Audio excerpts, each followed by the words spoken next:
quick one.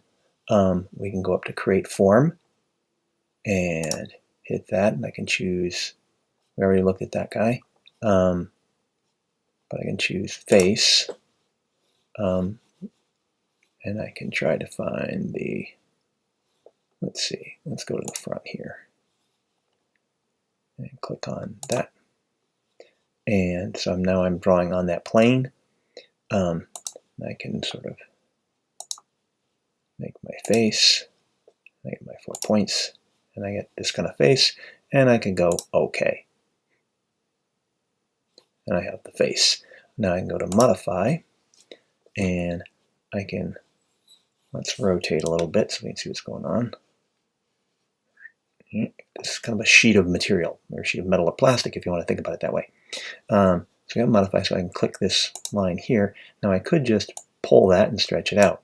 But if I hold down the Option key on a Mac, or I believe it's Alt key on a PC, if I hold that down as I pull this, I get another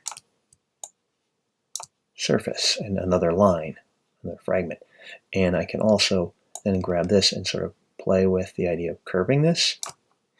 Do it again, get another line.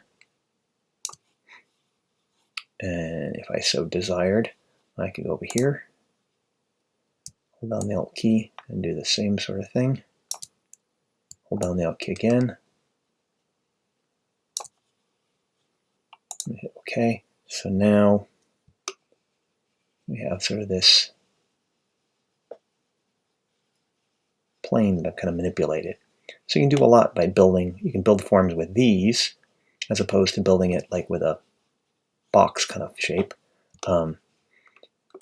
And you can also, and if you go into modify, you can bridge things together, fill holes, weld vertices, unweld vertices, can't say that word, and so forth. But you can also thicken. Let's see if that actually works. So you go like this. Come on, oh, give me it. Why is it jumping to 10 so quickly? I'm going to go with, whoops, did not want it to do that.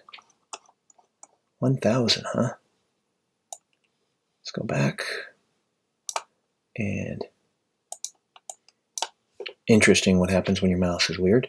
I'm just going to go to 5 millimeters. And we're far away. We didn't even see what that happened. All right. So now I have some thickness to that, or I could change that. But anyway, if your mouse is giving you trouble, use the little boxes. But you can kind of build shapes and forms with that. All right, just a simple little thing that can be expanded as you play with it. Oh, and you can always finish the form, and then of course save. What do we call this? Panel. Anyway, silly panel. Okay, so now it's over there, and you're good. All right, so another little thing you can play with, just in case you were bored with the other stuff.